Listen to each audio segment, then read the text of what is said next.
Hello and welcome back to my channel. In the last videos, we discussed exploratory research, and within exploratory research, we discussed the secondary data analysis or the literature review. Now, if literature is not available, secondary data is not available, or if you want to validate the findings of the literature review or secondary data, then we conduct qualitative research, which is the second method of exploration. As the name suggests, it is not quantitative, it is not in numbers, it is more about the behavior, attitude, etc. And therefore, it is called a qualitative research. Qualitative research can further be divided into two parts called as direct and indirect.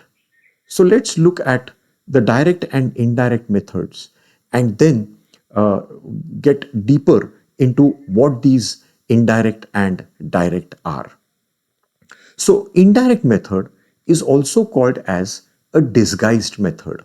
Now, why do we call it disguised? Because we are going to hide the objective of the study. And why do we hide the objective of the study? Is because if you reveal the study objectives of the study, the respondent may purposefully, intentionally, or unintentionally mislead the researcher. So sometimes it is extremely important to hide the objectives of the study. In the second case, there is absolutely no need to hide the objective of the study, and therefore it is called undisguised method. The indirect or disguised method is further divided into four parts called association technique, completion technique, construction technique, and lastly expressive technique. And the direct method is divided into two parts, the focus group discussions and the depth interviews. Now, what we need to understand is that we should ideally begin with the direct method or the undisguised method. And within that, our first choice should be a focused group discussion. So, why focused group discussion? That is because it is very easy to conduct, it is easy to understand. There are so many advantages of a focus group discussion. So let's first understand what is a focus group discussion. It's a formal discussion between the representative samples on a particular subject, which is our topic of study. Ideally, the focus group discussion should consist of about 8 to 10 representatives. It should not be less than 8 because then it is not cost effective. It should not be more than 10 because then it becomes a complete chaos and confusion. So the right size should be within 8 and 10.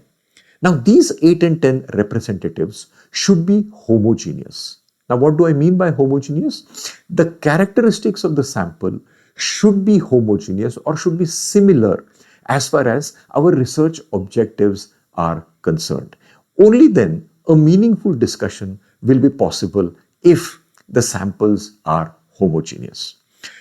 Ideally, the FGD should be conducted by an experienced specialist whose basic role in the FGD is of a catalyst. Now, what is a catalyst? In science, we have studied. Catalyst is an element which increases the speed of the chemical reaction without taking part in the chemical reaction. Similarly, the person who conducts a focus group discussion should not participate in the discussion. When I say participate, he should not give his opinion about the topic. And that is because there is a possibility that the representative samples may continue to speak the same language as the coordinator. We call it as herd mentality. So that should not happen. And therefore, the catalyst or the coordinator of the FGD should open up the discussion and ensure that he motivates the sample representatives to talk as much as possible, and only when the discussion goes in a wrong direction or deviates from the basic topic, he needs to intervene and bring back the entire discussion to the focused objective. Otherwise, his basic objective should be to observe the body language of the sample respondents, keep intently listening to what the representative samples are saying, and so on. Now, there are some other important points of FGDs which we should understand. That it is very fast and cheap because you can complete it within half an hour or 1 hour at the most. You need a small hall. You need to get the people there, few refreshments, and that's it. So it's a very cheap method of generating the hypothesis. FGDs are very, very flexible in approach because you can decide the way you want to conduct the FGD, the manner in which it is to be conducted, the manner in which the discussions are going to proceed. Everything can be decided by the researcher. They are direct, and nowadays, even the client wants to be a part of the focus group discussions. So he wants to see and listen to the FGDs. Of course, he is not visible to the sample representatives. He will always be outside the room, and the room will have such glasses where you can see what's happening inside, but the participants cannot see what's happening outside. So the client can also listen to what is being discussed, as well as he can also observe the body language of the respondents. FGD is really critical because you can also see what the body language is saying, because sometimes sample representatives speak something but their body language tells you a different story. So we should concentrate on both things, watching their body language as well as listening to the words that they are uttering. But the limitation of FGD is that the sample may be inadequate because we are talking about just 8 to 10 representative samples.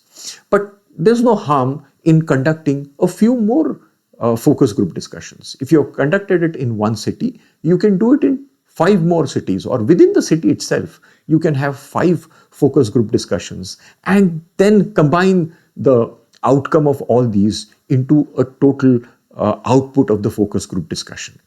So, and the second disadvantage is you generally call the sample representatives on the basis of convenience rather than using any statistical methods of sampling.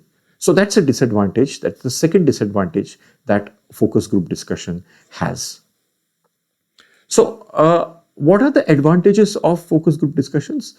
The ability to quickly and inexpensively grasp the core issues of a topic.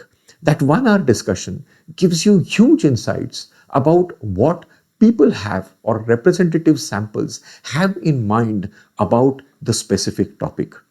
These discussions are very brief and extremely flexible, as stated earlier, and not only you hear to what the samples are saying, they offer you an opportunity to also observe the reactions to the research question in a very, very open-ended group setting where people are free to express their voice and concerns.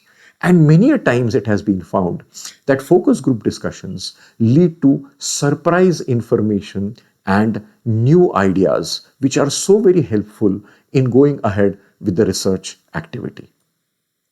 The applications of FGD: understanding consumers' perceptions, their preferences, and behavior concerning a particular happening in the society, or in case of a product, it can be about a product category. We can also find out the impressions of the sample respondents towards any new product concept that is likely to be brought by our client organization. Or we can also generate new ideas about the older concepts or older products. Further, developing creative concepts and copy material as far as advertisements are concerned can also be done by FGDs, or getting information from FGDs. If you want to decide the price of the product and you're not very clear, should you do the economic based pricing or market based pricing, you can secure price impressions by exposing the respondents to the specific product and finding out what likely price are the respondents or the people at large ready to offer to a particular product.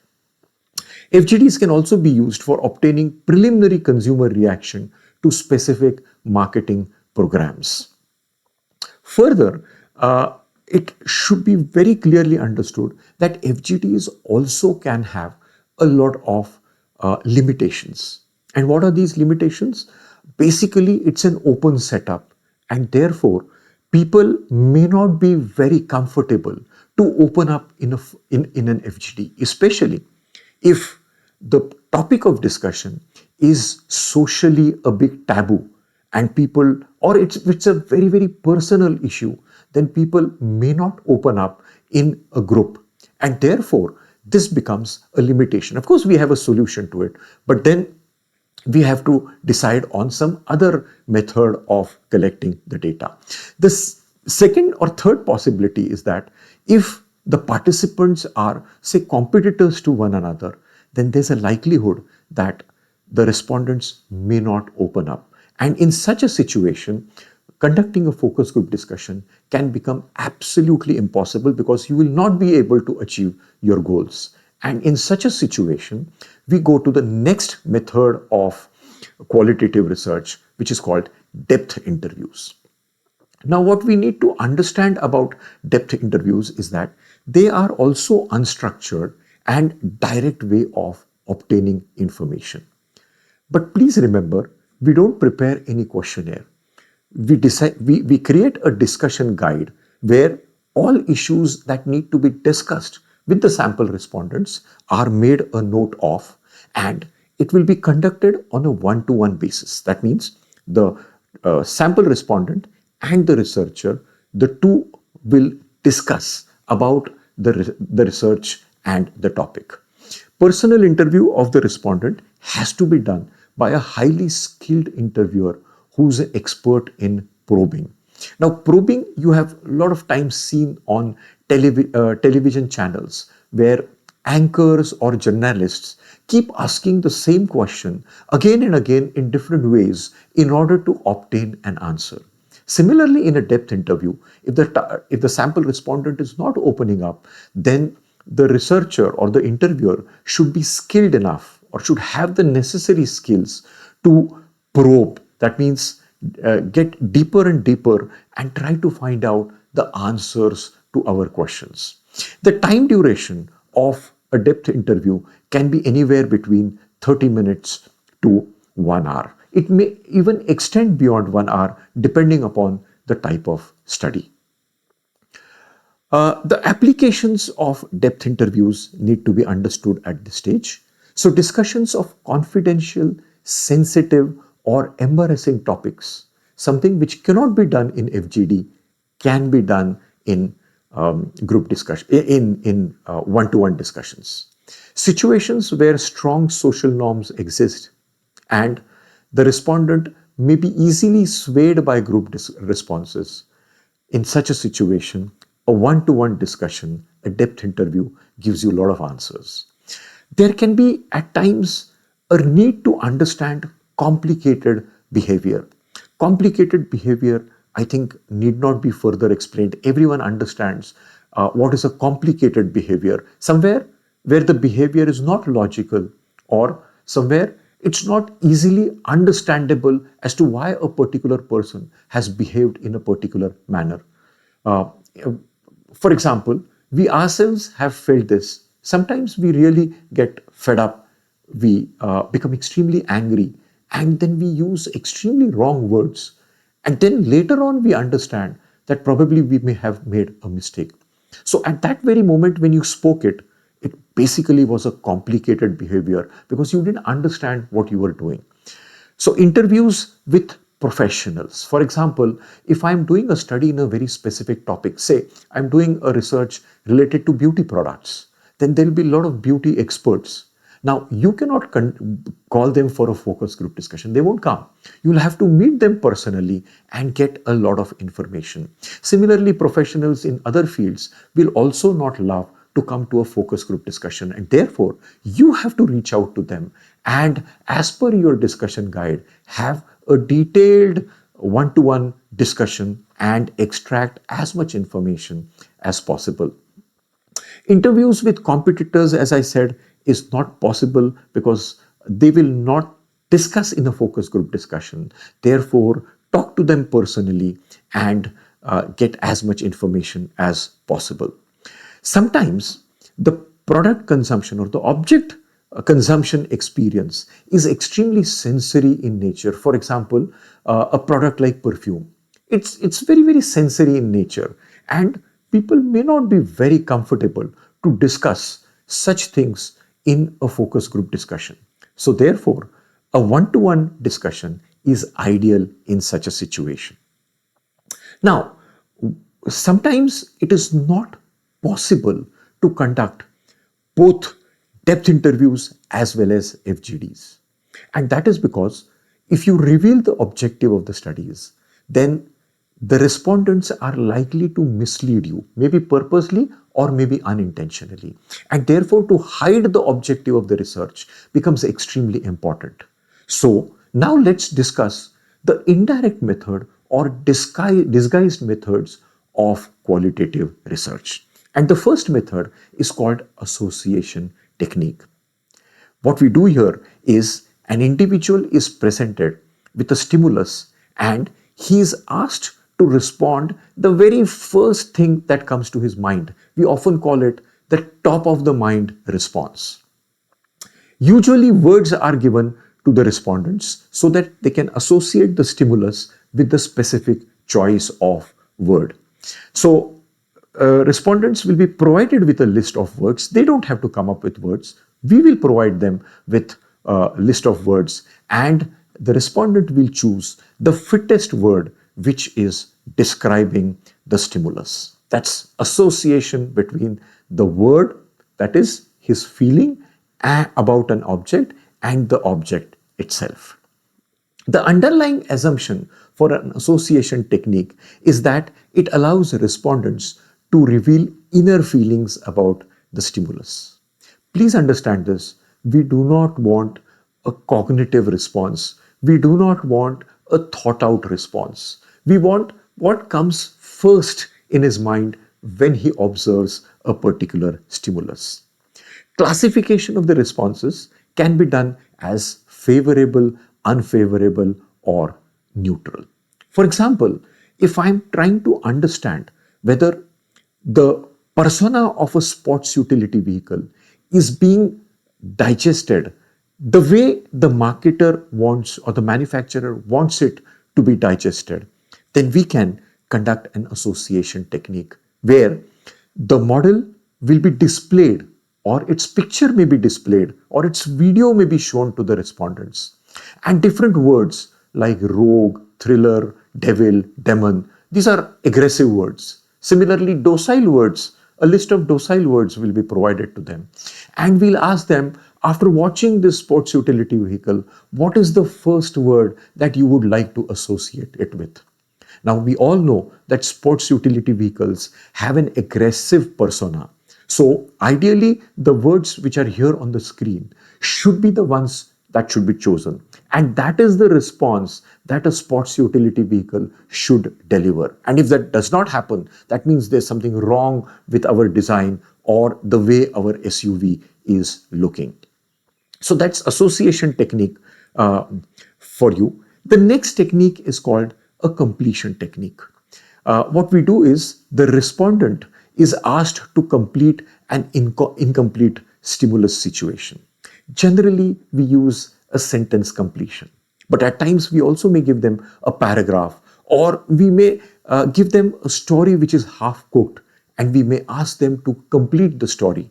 And the way they complete the story will tell us what are their inner feelings, how do they think. Basically, we are trying to read the mind of the respondent in association with our research topic. For example, one may be asked, going to McDonald's to me is, and he will have to complete the sentence. The way he completes it, we will understand what are his inner feelings about McDonald's. Construction technique is the next technique which is very closely linked to completion technique.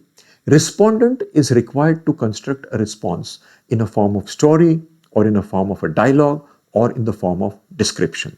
The additional feature of construction technique is the picture technique, where we are going to expose the respondents to some pictures or cartoons, and then we'll ask them to describe these pictures or cartoons. The way they describe these pictures or cartoons will tell us what is in their mind as regards to those pictures. Of course, these pictures and cartoons will be in relation to the objectives of our research. So the job of the researcher is to create such pictures or cartoons which are relevant to his topic and should be shown or revealed to the respondent. The last method is called expressive technique, which we often use in training programs.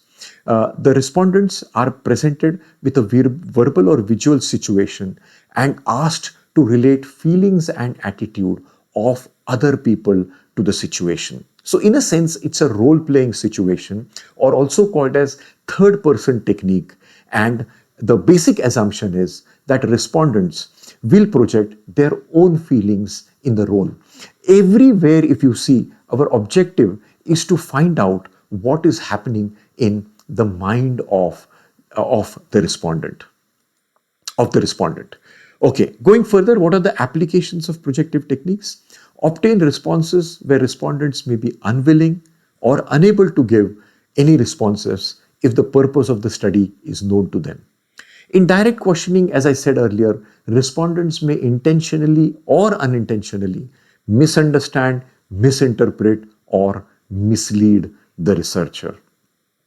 Projective techniques can also be very helpful to increase the validity of responses, which you have obtained in the direct method by disguising the purpose for some other samples. It is useful when issues are extremely personal, as I said, sensitive, or subject to strong social norms, we call it social taboo. Useful when underlying motivations, beliefs, and attitudes are operating at a subconscious level of the mind. Now we know that mind is divided into three parts: the conscious mind and the subconscious mind. Of course, subconscious mind and the unconscious mind. There are three minds. Pre-conscious, we call it pre-conscious, unconscious, and conscious mind. In this topic, or in this case where we are trying to use the projective techniques, we are not interested in understanding the logical mind. We are interested in understanding what is called as the subconscious mind, maybe the pre-conscious or the unconscious, but we do not want the conscious mind to reveal the details. I hope these techniques have been understood by you. If you have liked the video, please subscribe my channel and share it with as many people as possible. Thank you. Thank you very much. In my next videos, we will further get into the qualitative research aspects. Thank you. Thank you once again.